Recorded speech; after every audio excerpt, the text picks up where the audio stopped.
Happy Saturday, everybody. This is Chris Dewar with your weekend sports report, leading off with a little preseason hype for the Central League baseball squad. In the wake of last summer's state tournament appearance, the Hawks were installed in the Class 2A top 10 at number 10 when IowaBaseball.com released its poll a little earlier this week. And now, as promised, a much deeper dive with Norman Rodriguez on John Wood women's basketball. We had a pretty good middle. It just was the beginning and the end that were bad. And despite all that, they kept a positive attitude, and they kept together, and they stayed strong together. The disconnect in John Wood's 11 and 20 campaign isn't hard to discern. In fact, it's summed up in one quantifiable measurement. See also that the Lady Blazers averaged just a smidge under 59 points per game in scoring last winter. We just didn't do enough on the offensive end, and every time you don't score on the offensive end, it puts greater pressure on your defense. Our defense wasn't too bad. You can never not get better on your defense. You're still going to want to work on that, but I think the biggest takeaway is we need to shore up some things on the offensive end. There were victories in the freshman class, however. Paris, Missouri import Allison Moore foremost among them. Early on, she was attack with the left, even though she's right-handed. Pretty soon, teams started to figure that out, and we're forcing her to go right, even though she was right-handed.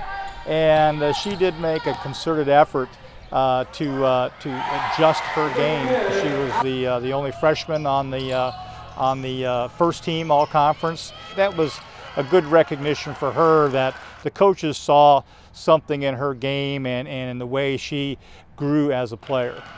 The returns of Micah Hurley, a familiar incoming transfer in Stephanie Anders, and a return to health for one of Monroe City's finest all portend better fortune in the backcourt and on the wing. Kind of one of our unsung heroes is the Ryan girl from Cairo, who did a lot for us off the bench, more defensively than she did offensively. And one of the ones that I'm really excited to see how she develops is Maddie Hayes from Monroe City. She tore her ACL and she took a year off, and last year was a long year for her to try to get back, and I'm really excited to see her because I think her development over the summer and what she can do. We've got the Anders girl, Stephanie Anders, who's going to transfer back from William Penn, but she didn't play all last year. She had some medical issues and didn't play, so she's kind of a year behind. So we'll see how that develops over the summer and in through our preseason. But a host of unexpected departures have left the Lady Blazers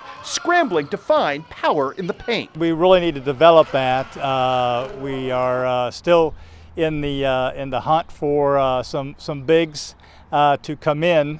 We had some lined up and ready to sign, but as it's been a crazy recruiting year, really crazy. There's also high hopes for the incoming recruiting class. Got a young lady from Florida that's coming, kind of a 2-3 player. She was on a team that won their conference, and she scored over 1,000 points in her high school career, and she's also valedictorian of her class, so we kind of like that combination.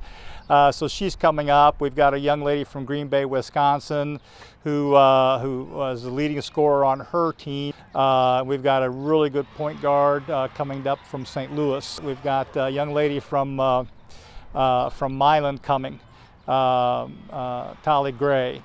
And I think Tali can add a lot. She's going to be one of those 5'9" kids. I think she'll be able to defend in the middle. And then we've got McKenna Little, who's coming, which is going to add, a three-point shooter to us. And with her size, I think she'll be able to help us if we need somebody to defend in the lane as well.